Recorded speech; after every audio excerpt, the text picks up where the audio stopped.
7 trillion naira by the end of December 2018. Senior Democrats have responded by accusing him of committing a gross offence.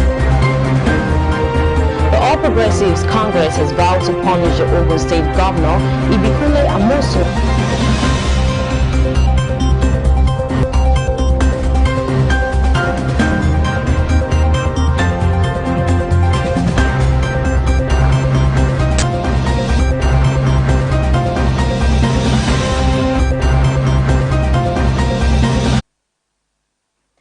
Welcome to the news desk on Celebration TV. I am Sherry Quinsley Brimer. Here are the news making the headlines on today's news desk. The federal government set up task force on audience measurement service. Gambia government urged to pursue crimes under ex-dictator Yahya Jammeh. UK Prime Minister calls on France to take back people who make crossing.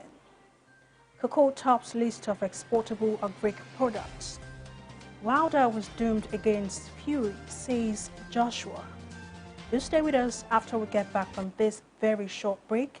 I'll come back with the news in detail. I will be right back.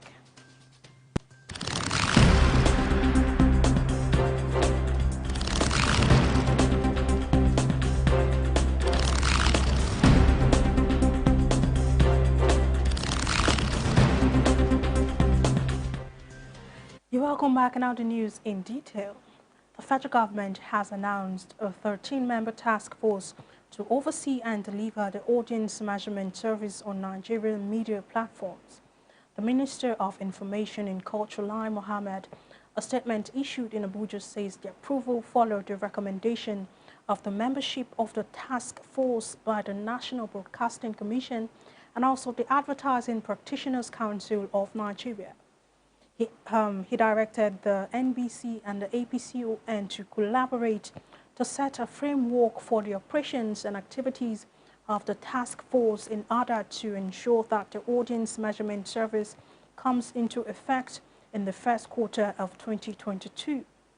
The APCON and NBC had earlier announced the appointment of First Media and Entertainment Integrated Nigeria Limited for the development and delivery of audience measurement service on Nigerian media platforms in order to deepen advertising spending, improve the advertising and broadcasting ecosystem, and increase investment in advertising and broadcast media content.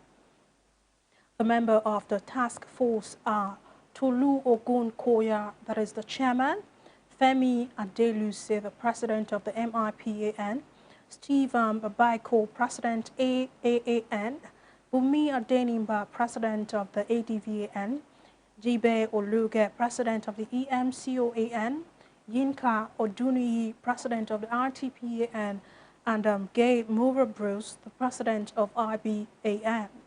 Others are Kadiria Ahmed, who's a member, Pauline Ahisani, a director of the NBC, Ijadi Iyoha, director of the APCON, Alhaji Gaba Bello, a member, Haja Sal Ibrahim, a member, and Joe Muta as a secretary. And I'm moving forward from that story.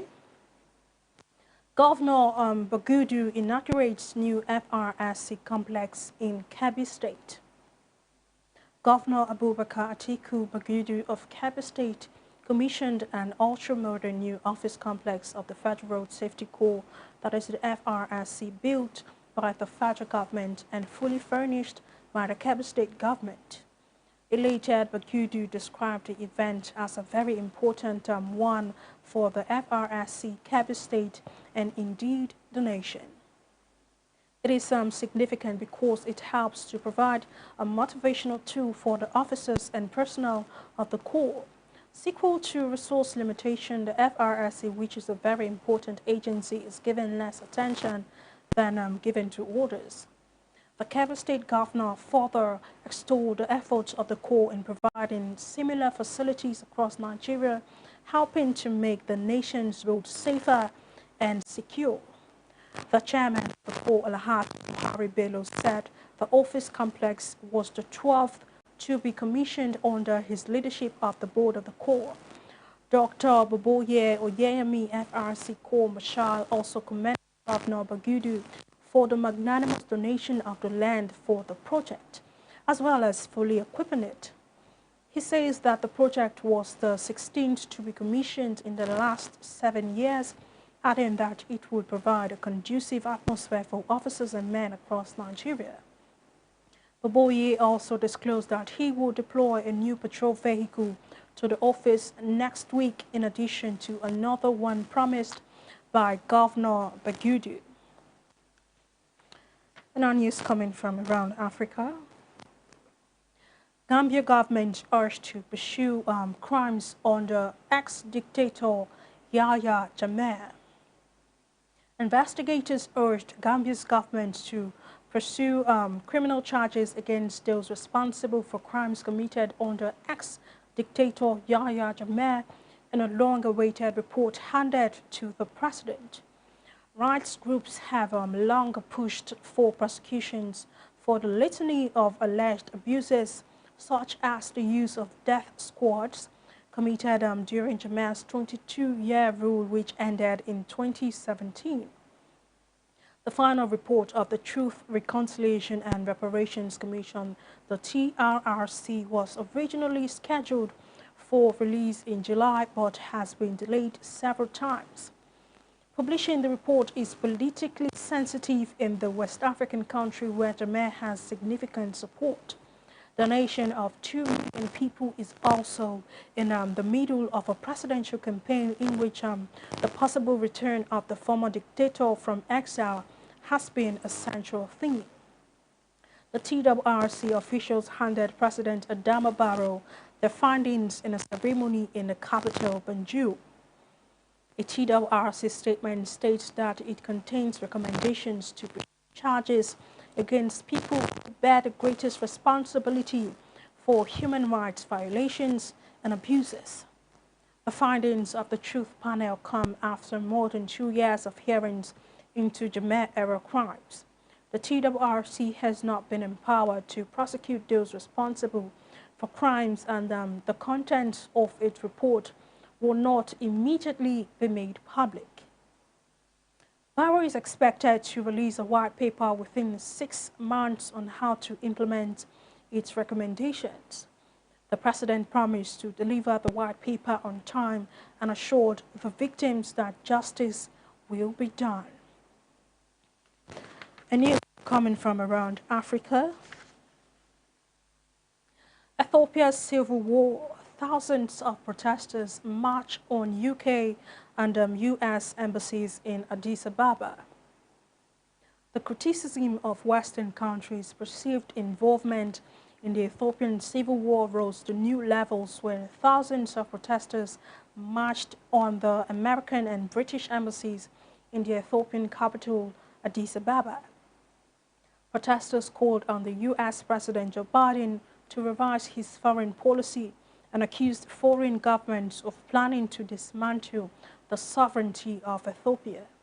The demonstrations come a day after the Ethiopian government announced that Prime Minister Abiy Ahmed traveled to the front lines of the battle against fighters from the Tigray region. The Tigray forces, who had long dominated the national government before Abiy came into power, appeared to have the momentum in a war that has killed tens of thousands of people over the past year. They've approached the capital of Addis Ababa in recent weeks with the aim of strengthening their negotiating position or simply forcing the Prime Minister to step down. Abiy previously says martyrdom might be necessary and has invited Ethiopians to join him.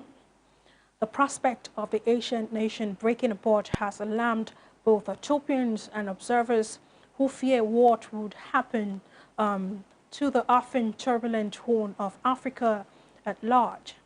Countries including the US, France, Germany, and Turkey has told their citizens to leave immediately. Right now, we'll take a very short break. When we get back from that break, I'll bring you updates from Europe as, we'll get to know more of that story when we get back.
business are you planning to showcase to the world? That which will satisfy the need of humanity? Of course, with Celebration TV, it will get the desired reciprocation you long for. We are committed to giving your business and services that quality touch of class, and you will be happy you made the right choice by placing that investment of yours on the right platform. Without delay, you can call on this number for your advert placement, partnership, or sponsorship of our programs. Celebration Television, your best bet.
You're welcome back now. News update coming from Europe.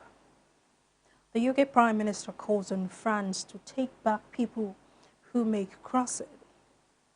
Prime Minister Boris Johnson has called on France to agree to take back people who cross the Channel to the UK. The Prime Minister says he had written to French President Emmanuel Macron, setting out 5 steps to move further and faster to avoid a repeat of the tragedy where 27 people died. UK government officials are due to attend talks in Calais later. The Home Secretary Priti Patel will meet her French counterpart this weekend to discuss further cooperation. Ms. Patel and French Interior Minister Gerald Darmanin will hold talks in Calais on Sunday. And now more updates coming from New Zealand. UAE's general accused of torture elected Interpol president. A general from the United Arab Emirates who has been accused of complicity in torture has been elected as president of the global police agency Interpol. Ahmed Nasser al-Rasai, Inspector General of the UAE's Interior Ministry, will serve a 4-year term in the part-time and unpaid role. Human rights group had lobbied against his candidacy, accusing him of failing to investigate credible complaints of torture against UAE security forces. General Raisi rejects the allegations. The UAE's foreign ministry said he strongly believes that the abuse or mistreatment by police is abhorrent and intolerable. General Raisi was elected Interpol's president after 3 rounds of voting by member states at the agency's General Assembly in Istanbul, Turkey. His duties will include chairing meetings of the Executive Committee, which supervises the work of the Secretary General Jürgen Stark. Mr. Stark is a full-time official who oversees the day-to-day running of Interpol. General Raisi tweeted that it was an honor to be elected president and promised to build a more transparent, a more diverse and decisive organization that works to ensure safety for all in a separate statement. He declared that the UAE was one of the world's safest places and that the Gulf Arab state continued to be the most important force for positive change in the world's most difficult region. And our news coming from the world of business, cocoa tops list of exportable Greek products. The Nigerian Export Promotion Council says its export promotion activities are beginning to make a positive impact, considering the rise in export revenue in the first 6 months of the year. The council described the export figure in the period as the highest ever, saying cocoa topped the list of exportable agricultural products. The NEPC Assistant Director of Productive Development Department, Afolabi Bello, says these at a training program for farmers to adopt best practices in cocoa bean processing and also packaging for export. The event held in Ila, Osun State was organized by the council in collaboration with Mr. Femi Fakeye, the House of Representatives member representing Buluwa Duru, Ifede, and Ila Federal Constituency. Baylor says the country could further improve on the revenue from non-oil exports by improving the quality of the exportable products from the country, thereby reducing rejection at the international market. Fakeye, who was represented by Dr. Ifeoluwa Arowo Sege, explained that the program was a follow-up to the one held 3 months back, adding that the training would center on the best way to process cocoa for export. He says the participants would receive spraying machine and chemicals, adding that 70 cocoa farmers participating in the workshop were drawn from the 31 wards in the constituency. And still on business news, 31 firms to benefit from Edo Boys 2 billion naira and MSME fund. The Edo State government, in partnership with the Bank of Industry, has given offer letters to 31 businesses that have been screened and selected to benefit from the 2 billion naira Edo MSME fund. The fund is an initiative of Governor Godwin Obaseki to provide financial and support services to qualified micro, small and medium enterprises in the state, targeting over 50,000 businesses. Some of the companies that received the fund include Seabark Leather Ventures, Prospect Farms, MS Bove Enterprise, Adhere Global Nigeria, and Global Ahimax Trading. The Managing Director, Edo State Skills Development Agency, Ms. Ukinebo Dare, who represented Obaseki at the event, urged business owners to take advantage of the different opportunities provided by the government to stimulate economic activity in the state. The offer letters were presented to the beneficiaries by Dare, the State Manager, BOL, Mr. Christopher Omogiade, and the Edo State MSME Project Coordinator, Mr. Collins Idiahi. According to Omogiade, the next phase involves the preparation and submission of attestation and acceptance letters for legal counsel. He thanked the state government for not relenting in its job creation and business promotions drive. Right now, we'll take a short break. When we get back from that break, it'll be news coming from the world of sports as Anthony Joshua says Wilder was doomed against Fury. I will be right back.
Hello, have you been searching for an appropriate platform to advertise and promote your product and services? Are you a minister of the gospel and you want your message to spread across the globe? Stop this search. We've got the coverage to give your voice and ministry the amplification you require. To get a rewarding and cost-effective solution to that business idea of yours, Celebration TV is here to take your dream to the climax. We provide the following services: voiceover production, documentary packages, video production of your events, video editing, script writing, affordable live broadcast of your events, and more. For more information, please contact us on +234 703 341 3637 or +234 816 234 8181. You can also reach us via our social media platform: Facebook Celebration TV, Instagram My Celebration TV, Twitter us at My Celebration TV, YouTube Celebration TV. And you can send us a mail at celebrationtelevision@gmail.com.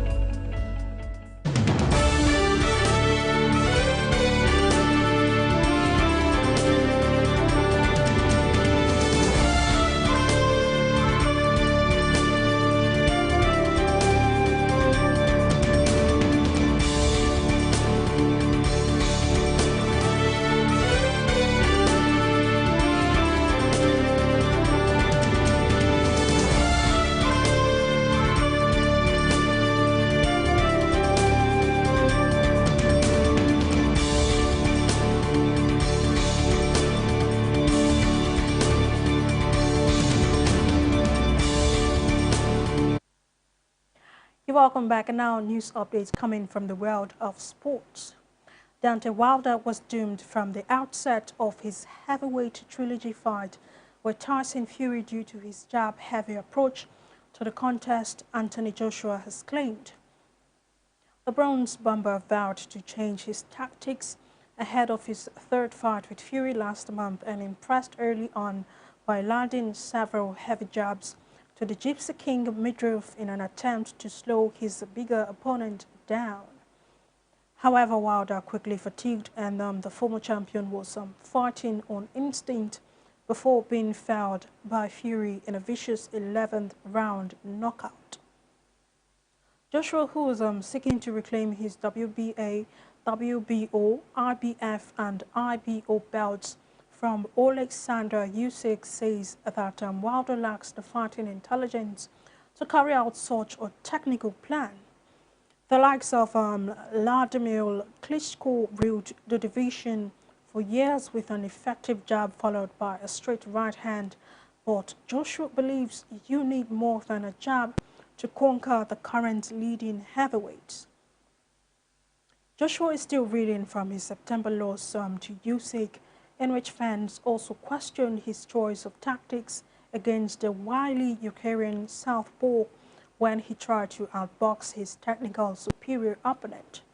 AJ has vowed to adopt the same thrilling style that saw him defeat Klitschko back in 2017 in order to avenge his second career defeat. And now in another sports news, World Cup qualifiers, the Tigers' eye victory against Cape Verde. The Tigers will be hoping to open their 2023 FIBA World Cup qualifying campaign with a win when they tackle rising African basketball powerhouse Cape Verde in Angola today. Nigeria are in Group A and were built to face Cape Verde, Mali and Uganda, but will only play 2 games at the competition after Uganda pulled out of the qualifiers due to lack of funds.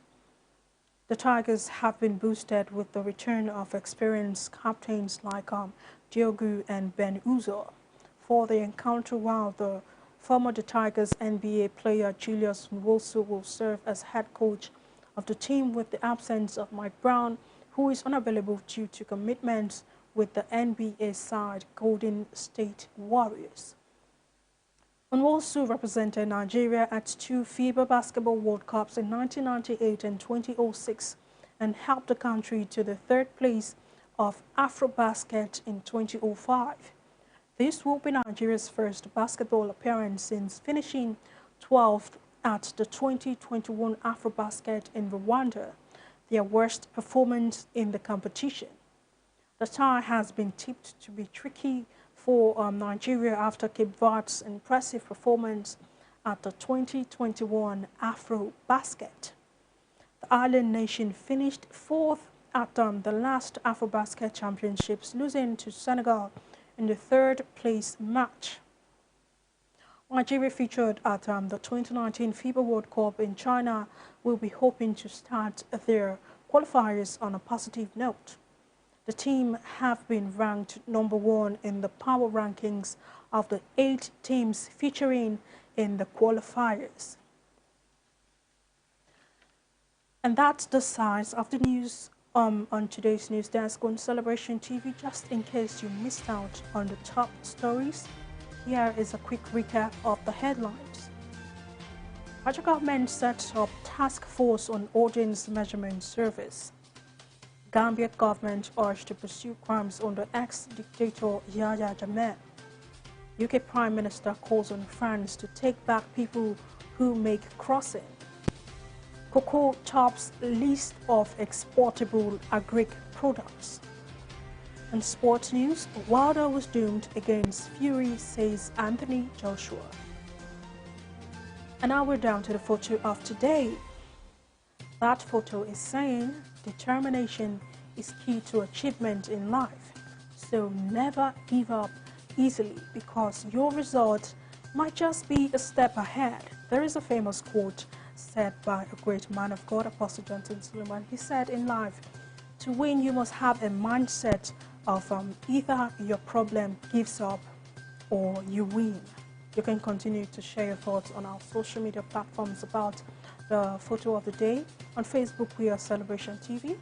On Instagram, we are My Celebration TV. On Twitter, we are at My Celebration TV. On YouTube, we are Celebration TV. Always bear in mind that your positive contribution to the wellness of the society that you have found yourself in, or the organization you work, defines your leadership mind. As an individual who knows what to do and do so without expecting to be pushed, has bagged his way to success. Be it known today that everything we do, everything we think, feel and believe either has a positive or negative effect on humanity and of course on our national well-being. Make sure you are a part of nation building today. I am Sherry Quinsley Barma. Thank you for staying tuned and do have a wonderful weekend ahead. Goodbye.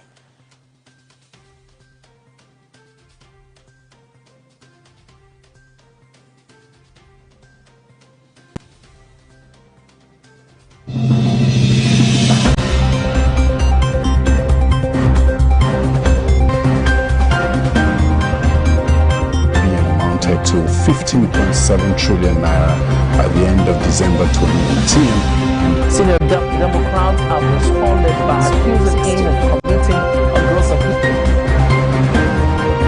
The All Progressives Congress has vowed to punish the Ogun State Governor, Ibikunle Amosun.